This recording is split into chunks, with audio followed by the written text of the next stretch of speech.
Listo. Vamos a empezar con la clase el día de hoy. Y estamos revisando aspectos generales de la contabilidad, ¿no? Esperemos que hoy podamos ya avanzar un poquito más y entrar ya en materia, lo que nos interesa, ¿no? Pero la semana anterior estaba revisando prácticamente lo que son los principios de contabilidad, ¿no? Generalmente aceptados, los PCGA. Es importante que nosotros conozcamos los mismos porque, un segundito, listo, ahí está. Es necesario que conozcamos los mismos, porque de ahí nosotros ya tenemos, vamos a tener conocimiento un poquito más de las bases de lo que vamos a aplicar y en un proceso contable, ¿sí? Porque prácticamente los principios de contabilidad generalmente aceptados nos dan pautas o nos dan bases para que nosotros podamos considerar varios hechos económicos y tener en consideración una correcta aplicación de estos registros que nosotros vamos a realizar, ¿no? Vamos a continuar entonces de forma breve porque esta teoría vamos a revisar, como les digo, de forma breve porque ustedes van a tener que revisar un poquito más, ¿ya? A fondo esta materia. Déjenme ver, estamos por acá.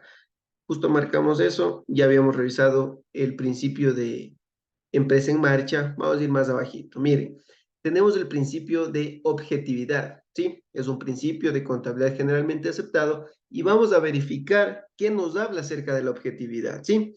Quisiera que alguna compañera que esté aquí presente nos ayude con la lectura del principio objetividad, ¿sí? A ver, alguna compañera que quiera participar, por favor.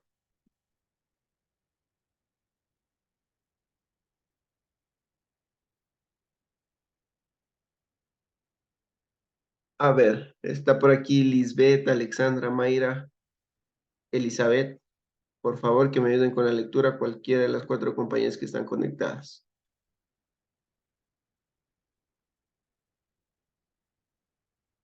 ¿Nos ayuda alguien voluntariamente o vamos a comenzar a revisar quién nos puede ayudar? Profe, yo leo. Gracias. Objetividad. Objetividad es sinónimo de fiabilidad dentro del proceso contable. Significa que las operaciones económicas y financieras que se han registrado deben ser verificables. En consecuencia, toda información contable debe estar sustentada con pruebas objetivas. Muy bien, a eso hace referencia la objetividad, ¿no? Es decir, que la objetividad va a ser relacionado directamente con que sea la información verificable, ¿no? Es decir, que sea real la información que nosotros estamos registrando en nuestro proceso contable, ¿sí? Que nuestros hechos económicos, antes de cumplir con una forma, cumpla con un fondo, es decir, que efectivamente existe esa transferencia antes de nosotros registrar y cumplir con el proceso contable, de igual manera con normativa tributaria que nos va a permitir solventar costos y gastos, sino que nosotros debemos cumplir y ser objetivo el hecho económico o la transacción, las transferencias que estemos registrando, ¿sí? Miren, vamos a leer un poquito este ejemplo y vamos a desarrollarlo aquí. Nos dice, David Reynoso desea iniciar una empresa de transportes, ¿no? Para ello transfiere una oficina de su propiedad a la empresa, ¿sí? Según su criterio, esta tiene un valor de $20,000. Para estar más seguro, David, de su valor real, porque él estaba estimando un valor de 20,000, ¿no? Lo cual no era real, sino que era una estimación. Pero para tener ya un valor real, nos indica que contrata una empresa de bienes raíces, donde ellos, a través de sus peritos, van a verificar si el inmueble tiene ese valor o si tiene más o tiene menos, ¿sí? Esta empresa llega a determinar que la oficina cuesta únicamente $18,000. Con esta confirmación, David procede a registrar el valor de los 18,000 en los registros contables de su empresa. Este último valor es fiable, puesto que corresponde a una empresa que conoce el negocio de los inmuebles y su valoración es confiable. Es decir, que nosotros no podemos poner un valor de algún bien mueble, de algún bien inmueble, como puede ser esta oficina que nos habla en el ejemplo, o como puede ser un vehículo, ¿sí? Miren, nosotros debemos tener una estimación correcta, ¿no? Por eso es que existen peritos que se encargan directamente de ello, donde nos dan su informe y nos verifican y nos aclaran cuál es el valor real de este bien. Por lo tanto, nosotros con esta estimación que nos dé el profesional, nosotros ya podríamos tener un registro fiable, es decir, más confiable de los hechos económicos que se puedan dar en mi empresa y no nosotros estar estimando, ¿verdad? A nuestro antojo, podríamos llamarlo así, sino que nosotros a través de esta información real que vamos a tener, lo vamos a plantear ya en un proceso contable y esos registros económicos que hagamos serán más confiables y la información financiera será íntegra, ¿verdad? Entonces a eso hace referencia el principio de objetividad. Vamos a ir de forma breve, ¿no? Leyendo un poquito más de esos objetivos, de estos principios. Ayúdenme, por favor, con la lectura, alguna otra compañera, la lectura del principio prudencia, por favor.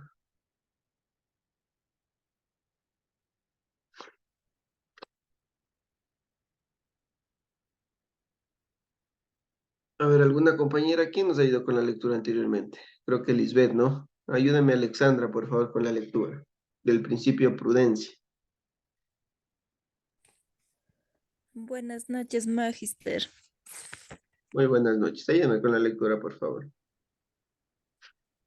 Prudencia, según este principio, no se debe sobrevestinar o sobreestimar los valores del activo al momento de realizar su registro contable.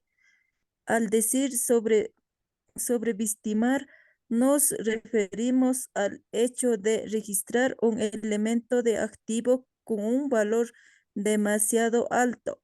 En cambio, que subestimar significado lo contrario.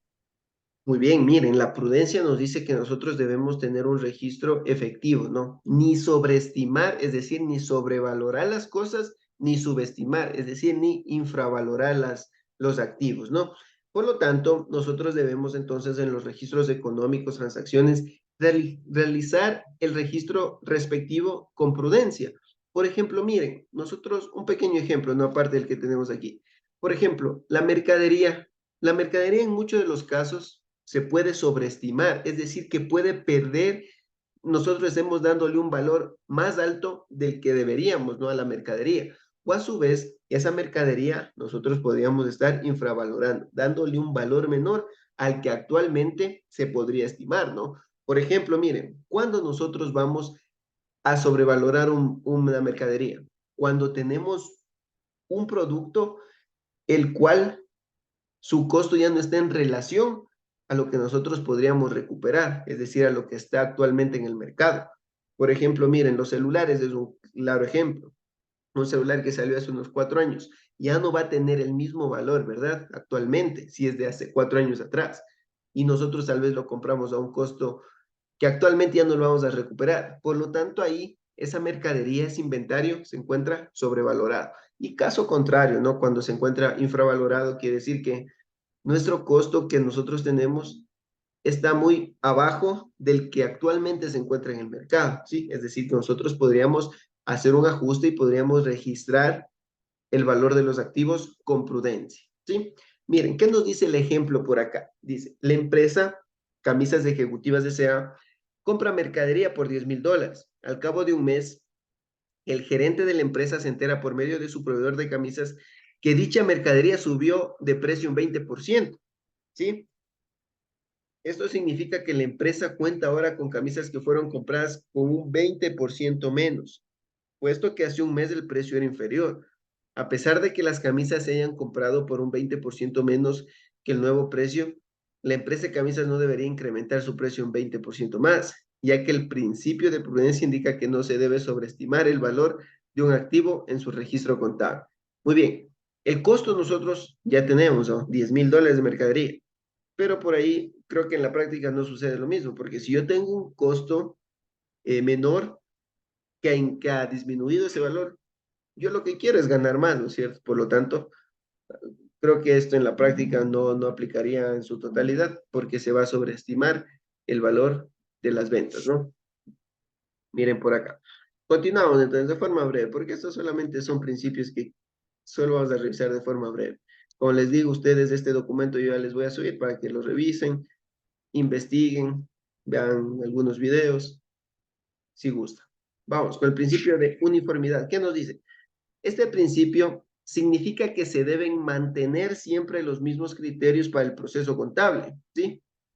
Es decir, que por ejemplo, si nosotros manejamos una cuenta contable para un vehículo, nosotros de esa cuenta contable debemos ya manejarlo durante todo el proceso contable, ¿verdad? Por eso se llama uniformidad, porque se deben mantener los mismos criterios para el registro de esas transacciones o de esos hechos económicos.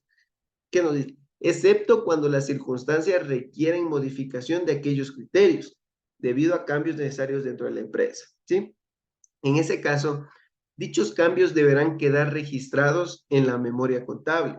La memoria contable es un documento en donde consta de manera detallada información contable de la empresa. Este documento contiene, además del inmovilizado material, bienes físicos duraderos, y el inmovilizado intangible, bienes duraderos intangibles, los pasivos financieros, los activos y las inversiones. Miren como ejemplo, algunos criterios sobre los cuales debe mantenerse la uniformidad o notificarse sus cambios en la memoria contable son, por ejemplo, el método de valoración de los inventarios. Miren, porque nosotros podemos tener un método de valoración, por ejemplo, el promedio, método de valoración de los inventarios que va a ser el método promedio. Nosotros debemos mantener esa uniformidad, ¿sí? Es decir, que debemos mantener, si elegimos ese método de valoración, debemos nosotros mantenerlo, ¿sí? De forma uniforme, nos dice por acá. De igual manera la depreciación, porque nosotros podemos tomar un método de depreciación en línea recta y luego podemos cambiar a suma de dígitos, por ejemplo. Sí, esos son métodos de valor de depreciación o son criterios en los cuales debe mantenerse la uniformidad. ¿Sí? Otros cambios que afecten a la comparación entre diferentes documentos o información contable, nos indica por acá. Vamos más abajo. Exposición. Este principio establece que los estados financieros deben ser elaborados de forma clara y concisa. ¿Sí? Un segundito nomás.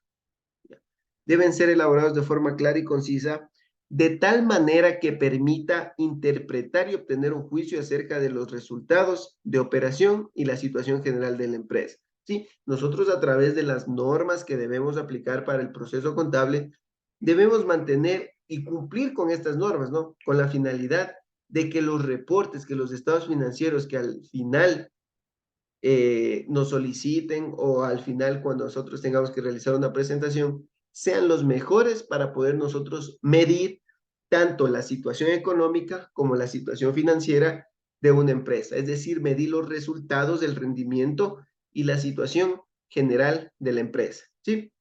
Como ejemplo, ¿qué nos detallan por aquí? Que los libros diarios, perdón, que los libros diarios, en el caso de ser elaborados de forma manual, deben tener una letra legible, capaz de que todos los usuarios puedan entender fácilmente, que ya no se realiza actualmente eso, no de forma manual, sino que siempre lo realizamos en un Excel que podemos ejecutarlo, o a su vez podemos a través de nuestro sistema contable que prácticamente va a dar haciendo todo el trabajo, ¿sí? Solamente que nosotros hayamos parametrizado, registrado bien la información y posterior con un clic nosotros podemos ya tener estados financieros. Nos dice, actualmente existe un sinnúmero de aplicaciones y software para llevar los registros contables de forma automatizada, lo que les decía, ¿no? A través de un sistema, ya sea en línea o fuera de línea. Su uso nos permite acelerar los procesos contables y tener información organizada, clara y fiable en cualquier momento que se requiera dentro de la empresa, ¿sí? Eso nos habla acerca de la exposición, el principio de exposición. Veamos acá qué nos dice acerca de la materialidad. Miren, para la aplicación de los principios generales y normas particulares, se debe actuar con sentido práctico. Sin embargo, muchas veces hay situaciones que no encuadran, pero a pesar de ello no presentan problemas, ya que su efecto no distorsiona el cuadro general. Materialidad es sinónimo de relevancia. El profesional contador debe discernir qué aspectos son o no relevantes de ser registrados en la información contable. ¿Sí? ¿Qué nos dice como ejemplo? Mire, En abril del 2019, el contador de la empresa Ropa de Moda, durante la revisión de los estados financieros en el 2018, ha descubierto que existió un error al momento de digitar el valor de una cuenta por cobrar de $150,800, cuando en realidad era de 152,000. La diferencia es de 1,200. Resultado del error.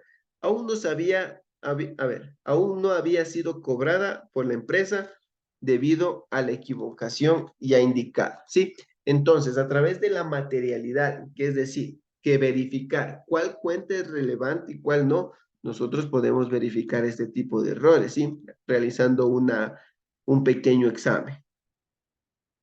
Vamos más adelante, miren. Evaluación del costo nos dice. Según este principio, los activos, estos sean tangibles o intangibles, deben ser registrados según el costo en que fueron adquiridos o el costo que se generó para producirlo. Miren, entonces en la evaluación del costo ya nos habla que nosotros los activos que disponemos deben ser registrados conforme al costo real, ¿sí? Al costo real, el cual incurrió para poder adquirirlos o poder producirlos.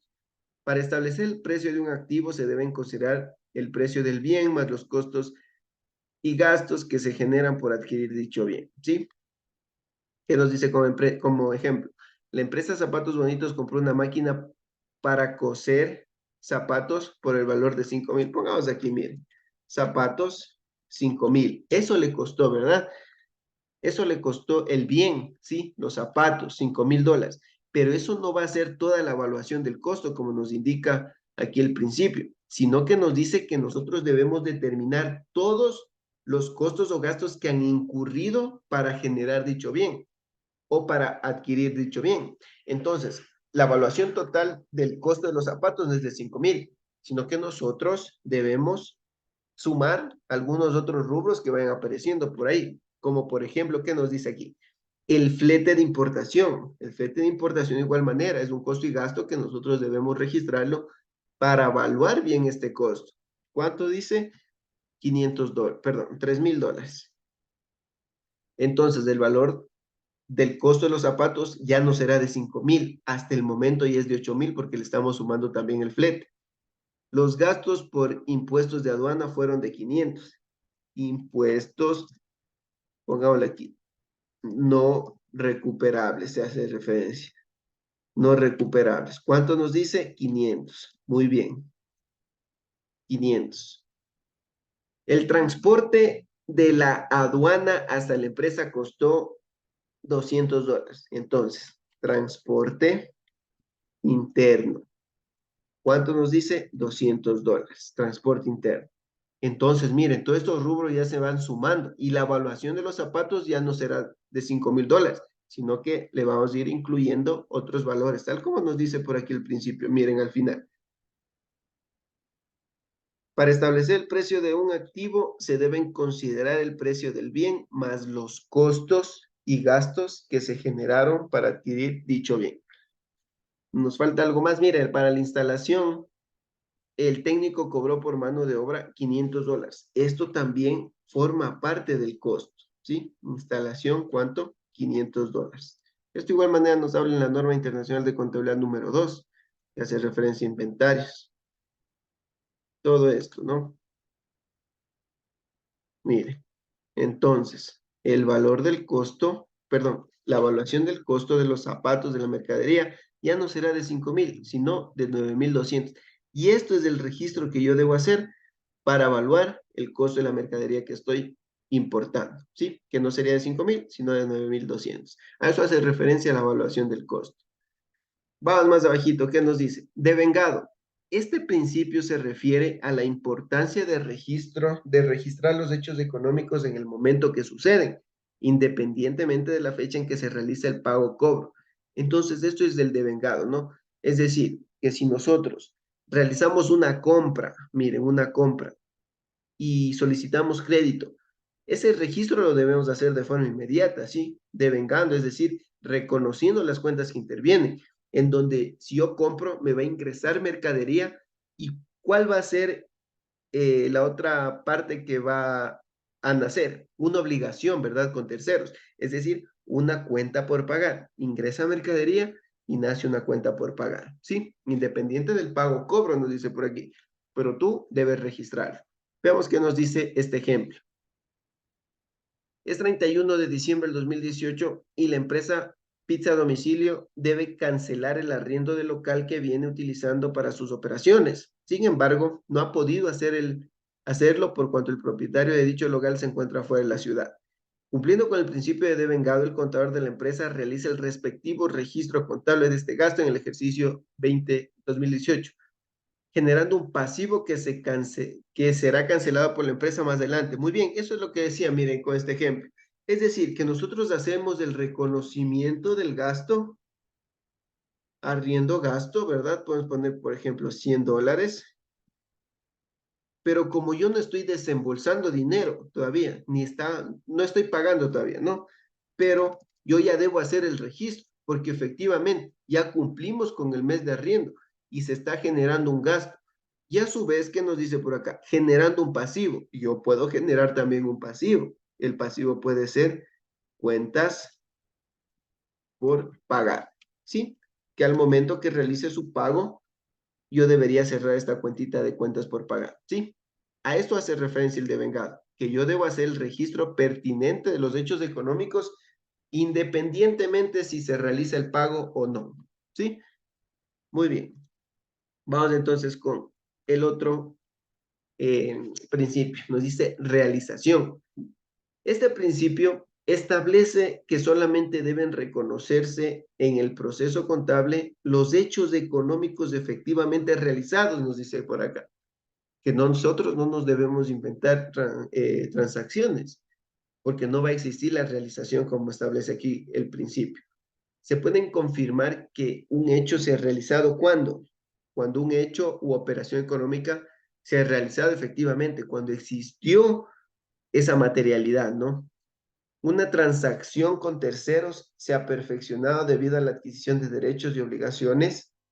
Una transacción interna que se ha originado. Mire, nosotros debemos confirmar cuándo se da un hecho económico, ¿no? ¿Y cuándo se da? Cuando existe materialidad, es decir, cuando existe esencia sobre la forma, cuando efectivamente se dio ese hecho económico. A eso hace referencia la realización. Vamos a ver más abajito qué nos dice. Partida doble nos dice por acá, mire. Y les he pintado esto porque considero que esto nosotros debemos conocer súper bien sobre la partida doble, porque creo que del principio universal de la contabilidad, ¿no? Ya vamos a leer por qué. Ayúdame con la lectura, mejor alguna compañía que quiera participar con el principio de partida doble, que por eso le he dejado el último y le he señalado.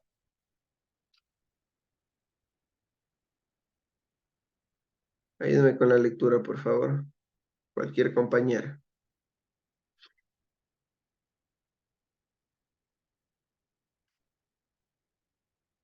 A ver, Mayra, ayúdame con la lectura.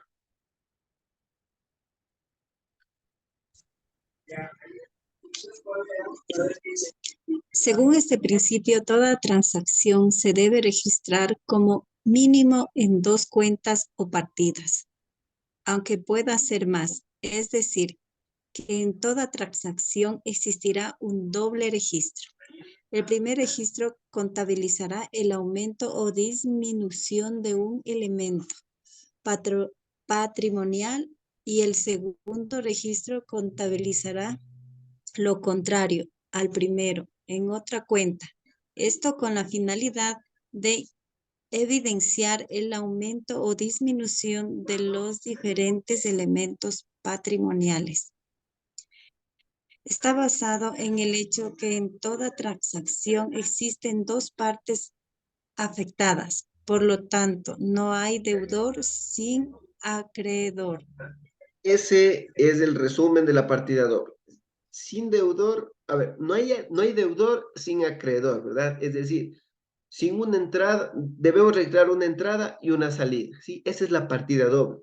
Pues es que por acá nos dice que debe existir mínimo 2 cuentas, porque una va a ser la deudora y otra va a ser la acreedora. Una va a ser la entrada, otra va a ser la salida, ¿sí? Eso hace referencia a la partida doble. Nosotros no podemos hacer un registro contable con una sola cuenta. deben existir por lo menos dos, en donde exista una entrada, una salida, un deudor, un acreedor. ¿Qué nos dice acá como ejemplo? Miren, Carlos vende una artesanía valorada en $10. Esta transacción debe ser registrada, ¿no es cierto? Si él está vendiendo, debe ser registrada 2 veces. Esta transacción debe ser registrada 2 veces, sí. Por un lado, Carlos debe registrar el incremento del efectivo en $10, ¿verdad? Porque si vende, él va a recibir una parte, un dinero. ¿Y qué más dice? Y el ingreso recibe, bueno, por concepto de la venta. Por otro lado, debe registrar el valor de disminución del bien que ha vendido, pues este bien ya no le pertenece. Claro que sí. Mire, entonces, ¿qué nos dice? Que a ver, si no hay deudor, no hay deudor sin acreedor. Sin una entrada no hay una salida, ¿verdad? Es decir, que debe haber una entrada y una salida. ¿Qué nos dice por acá entonces? Miren, que nosotros debemos registrar, si estamos vendiendo algo, debemos registrar el ingreso que vamos a tener primeramente, ¿sí? Pero también nosotros debemos registrar la salida de lo que ya no nos pertenece, es decir, de la mercadería. Miren, por ejemplo, ¿qué va a ingresar? Va a ingresar dinero, ¿no? Pongámosles, no pongamos cuentas contables, pongamos aquí, ¿qué va a ingresar? Dinero. ¿Qué va a salir? Va a salir una venta, ¿no es cierto? Va a salir la venta. Pero nosotros debemos hacer, en este caso, otros registros, como por ejemplo, miren, va a existir algo que se llama costo de ventas y va a salir ¿qué? El inventario, porque el inventario ya no me pertenece a mí, ¿sí? Es decir que, miren, voy a registrar el dinero que me ingresa, pero yo también voy a sacar el inventario, así como yo estoy registrando estas cuentitas de acá. Un ejemplo más fácil, miren, si yo me compro un carro y pago con dinero que tengo en el banco, ¿sí? Con transferencia pago, con cheque. Miren, ¿qué va a ingresar? Donde nosotros vamos a ingresar. Va a ingresar el carro, ¿verdad? Porque yo estoy comprando, es decir, que ahora a mi activo, a mi patrimonio, va a ingresar un carro. ¿Y qué va a salir? Va a salir dinero, ¿verdad? Va a salir dinero que yo tengo en el banco. Si ven, va a ingresar un carro y ¿qué va a salir? Dinero. Es decir, que yo voy a registrar ese hecho económico, ¿sí? Más adelante ya vamos a conocer lo que son las cuentas contables, justamente aquí ya tengo la materia, lo que es una cuenta contable. Pero miren, esto es sencillo. Debe haber un ingreso y debe haber una salida. Debe haber un deudor y debe haber un acreedor, ¿sí? Porque yo no puedo registrar solamente, miren, voy a registrar solamente el ingreso. ¿Qué me dice aquí justo el principio? Que como mínimo deben existir dos cuentas. Y si yo le pongo aquí que solo me va a ingresar el carro, entonces nunca salió el efectivo o nunca nació una obligación, ¿verdad? Yo debo registrar por lo mínimo dos cuentas, me dice. Entonces yo voy a registrar el ingreso, porque yo estoy comprando un carro, ya va a formar parte de mi patrimonio, de mi activo. Y ahora, ¿qué va a salir? Va a salir dinero, porque yo estoy pagando con dinero, ¿verdad? Es decir, que ese dinero, en cambio, va a salir de mi activo, ¿sí? Va a salir del patrimonio que voy a tener. Y mire, así vamos a registrar. Lo mismo sucede si yo compro, si yo compro mercadería, miren, ¿qué ingresa? Mercadería. ¿Y qué va a salir? ¿Qué tal si yo le pedí un crédito? Yo le pedí un crédito a mi proveedor. Ya no va a salir dinero, ¿no? Pero sí va a salir algo o van a hacer algo. ¿Qué van a hacer? Una obligación. ¿Cuáles? Cuentas por pagar. ¿Sí? Que en algún momento yo lo pagaré, claro que sí, pero ahora no, sino que yo debo hacer este registro. Lo mismo va a suceder, por ejemplo, si nosotros, bueno, ya hicimos el de venta, el de compras, ya, hasta ahí nos quedamos. ¿Tienen alguna pregunta ahí sobre la partida doble? Donde debe haber un ingreso y debe haber una salida, donde debe haber un registro en el debe y debe haber un registro en el haber, es decir, que debe haber un registro deudor y un registro acreedor. ¿Estamos hasta ahí claros sobre la partida doble? Porque este es el principio que me interesa que conozcamos, porque este es el que va a sobresalir en el proceso contable que vamos a hacer, justamente en el registro y jornalización de las transacciones que efectuemos. ¿Estamos claros hasta ahí o tenemos alguna duda? A ver. ¿Qué me puede decir Mayra? Sí está claro. Lisette, Elizabeth, ¿qué opinan ustedes?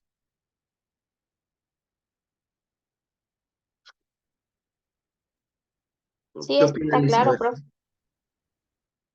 Listo, miren, entonces, quedémonos con este principio, ¿no? Que debe haber una entrada y una salida. Mínimo debemos tener 2 cuentas, como podemos tener 2, como podemos tener 5, 10 cuentas, ¿no? En un mismo registro. Pero la partida doble se debe cumplir. Debe haber un deudor y un acreedor. Y sobre todo, ¿cuál es lo que nosotros vamos a registrar? Miren, si el carro me costó $15,000, el valor del carro que yo voy a tener en mi patrimonio actualmente será de 15,000 también. Y estoy cumpliendo también con la partida doble en relación a los saldos. Es decir, que si yo registro un ingreso de 15,000, la salida también será de 15,000, ¿sí? Porque van a cuadrar ahí los valores. ¿Qué tal si yo pongo 15,000 el valor del carro y que salió solo 10,000?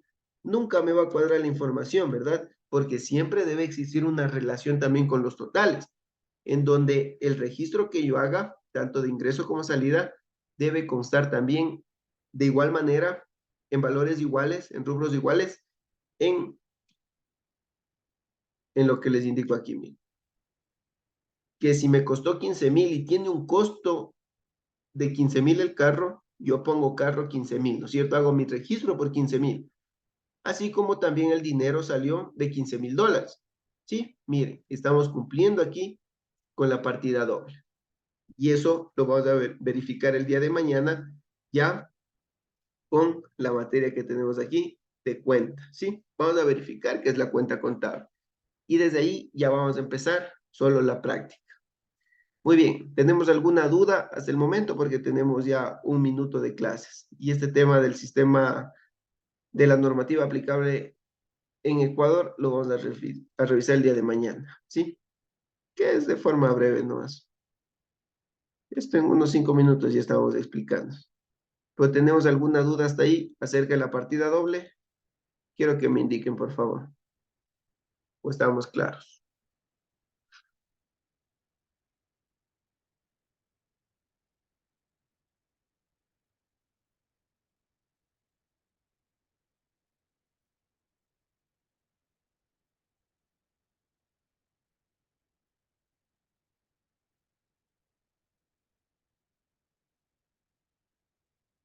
Listo, si no tenemos ninguna pregunta, nos despedimos y el día de mañana nos vemos, ¿no? En el horario que corresponde. No se olviden que el día sábado tenemos el enlace institucional, ¿no? Que nos conectamos con ese. Tenemos 1 horita de clase ahí. ¿Sí? Sin más que decir, me despido, nos vemos el día de mañana. Muchas gracias.